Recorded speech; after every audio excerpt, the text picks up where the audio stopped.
ഇനി നമുക്ക് ലുക്കും ടേസ്റ്റുമുള്ള സിമ്പിൾ ബീഫ് വറവൽ തയ്യാറാക്കിയാലോ. ഒരു മിക്സിയുടെ ജാർ എടുത്ത് ഉണക്കമുളക്, വെളുത്തുള്ളി, കുരുമുളക്, പെരിഞ്ജീരകം, വേപ്പിൻ്റെ ഇല ഒന്ന് ക്രഷ് ചെയ്തെടുക്കുക.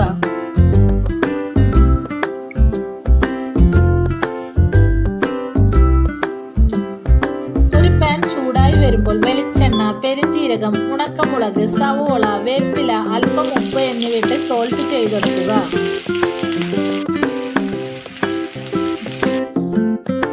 സോൾട്ടായി വരുമ്പോൾ ക്രഷ് ചെയ്ത് വെച്ച മസാല ഇടുക.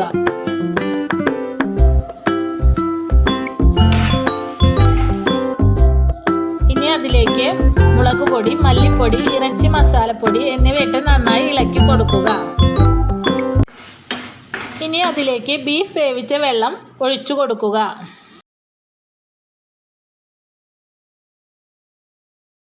അതിലേക്ക് ബീഫ് ഇട്ട് നന്നായി വറ്റിക്കുക.